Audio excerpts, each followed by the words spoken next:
Gusto ko lang pong magbigay po ng opinion doon sa mga nang iwan kay Midit. Sa mga team o grupo po na nang iwan kay Midit ngayon. At anong team nga po mga kalingap yung nang iwan kay Midit? Ana Rita ba yun? Ana Rita? Mga kaibigan, yung nang iwan kay Midit.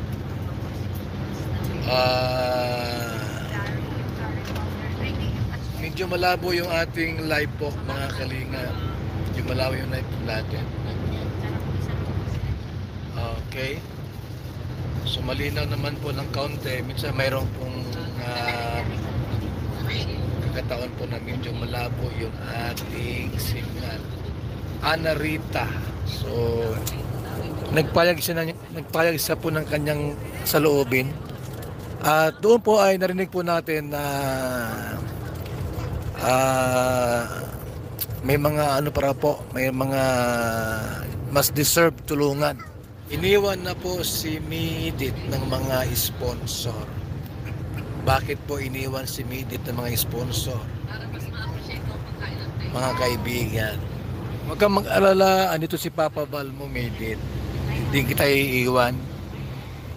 Iniwan ko mo ng tor, hayaan mo sila.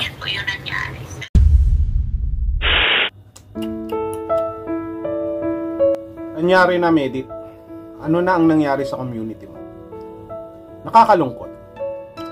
Napanood ko nga na iniwang ka na raw nung iyong mga bigating sponsor, ng iyong bigating sponsor, at ng iba pa na dati ay sumusuporta sa'yo, na dati ay nasa likuran mo lamang, na dati ay talaga namang ini-encourage ka na bumukod na lamang sa kalingap at nangyari nga.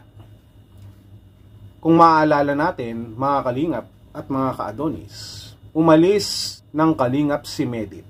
Kahit papilit na pinagtakpan ng kalingap ang tunay na kadahilanan kung bakit siya umalis sa kalingap, dahil na rin sa kagandahang loob ng kalingap na siya ay hindi mabash. At alam natin ang tunay na kadahilanan, hindi naman tayo pinanganak kahapon kung bakit umalis, kung bakit nilisan ni Midit ang komunidad ng kalingap.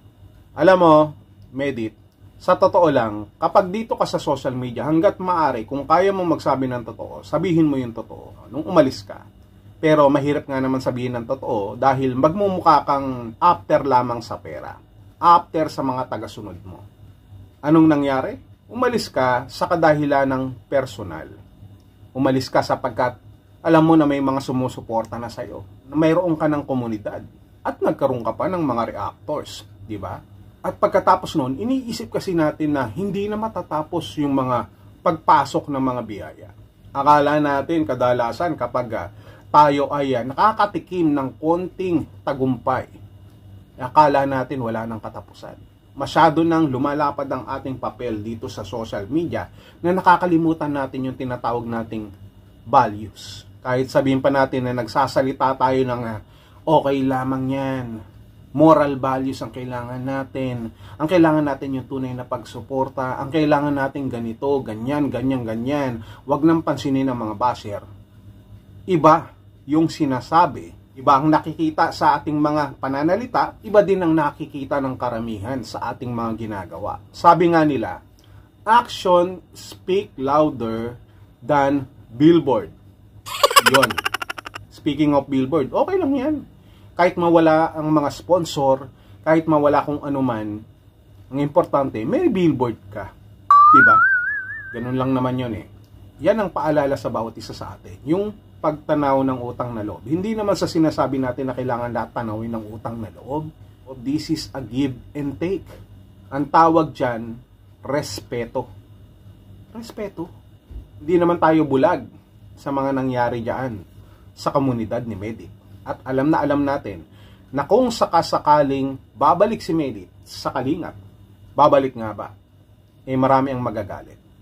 At sa akin naman, sa ganang akin naman, hindi ko nakikita agad-agad na babalik si Midit. Sapagkat kung siya ay totoo mang babalik na ng kalingap, lumalabas lamang na after lamang siya sa pakinabang. Huwag na tayong maglokohan dito. Diretsahan na tayo. Ganun lang namang klase yun eh. Bakit? Bakit? Hindi niya naman pwedeng sabihin na babalik siya sa Kalingap dahil namimiss niya ang Kalingap. Na na-realize niya na hindi naman pala toxic ang Kalingap. Na na-realize niya na napakasarap pala sa Kalingap sapagkat hindi iniiwan ng mga taga-suporta, hindi iniiwan ng mga taong nagmamahal sa kanya. Hindi ganun yun. Di sana noon pa, naisip mo na yan.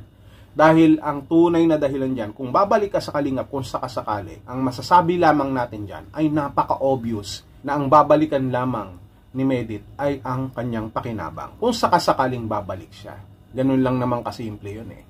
Pero baka nakakalimutan mo, kung gagawin mo nga yan, na babalik ka kagad sa Kalingap, all those issues ay, ano yun? All of a sudden, na-realize mo na maganda talaga sa Kalingap. Ganun ba yun? At kung makabalik ka man sa Kalingap, hindi ka rin magiging masaya. Bakit? Kasi maraming against, maraming magiging tutol. Ibalik ka man ni Kalingap Rab, ibalik ka man ni Kuya Bal. The reality is, karamihan sa Kalingap ay hindi papayag na makabalik ka ng ganun-ganun na lamang. Na pagkatapos mong iwan ang komunidad ng Kalingap. Okay lang yun, kahit mawala silang lahat, yung mga sponsor mo, yung mga reactors mo. Ang importante, may billboard ka. Okay lang yan. Kahit wala ka nang makuha ang mga sponsor o mga ayuda, ang importante ay may billboard ka. Yan naman yung pinagmamalaki nyo, di ba? At kapag hindi ka natanggap ng Kalingap, kagaya ng mga iba, sila ngayon ang kumakalaban sa Kalingap. Karamihan naman talaga sa nagpuputak sa Kalingap, yung mga hindi talaga totally tanggap. Aminin man natin o hindi. Hindi ba? Marami dyan. O di ba nga, kayo pa nga ang nag-uutos para banatan ng mga reactor iba, para magparinig sa Kalingap. Tapos babati-bati kayo ng happy birthday, tapos babalik kayo sa Kalingap. Anong tawag nyo doon? Bago kayo makabalik sa inyong pinanggalingan, kailangan makita muna natin yung inyong tunay na pagbabago. Yung inyong tunay na hangarin, yung inyong sinserong pag-amin sa inyong pagkakamali. Para naman malaman ng mga tao kung sino may problema. Ano yun? Basta na lang babalik? Hindi siguro. Ang ayaw ko sa lahat yung ina-underestimate nyo yung pag-iisip ng Kalingap. Yung mga reactor dito. Yung mga sponsor dito. Hindi ganon. Hindi lamang kayo ang matatalino. Mas matatalino pa kami sa inyo. Actually nga yung grades ko, over 100. Over 100, pero hindi ko pinagmamalaki. Ako, yung valedictorian namin, mas valedictorian pa ako.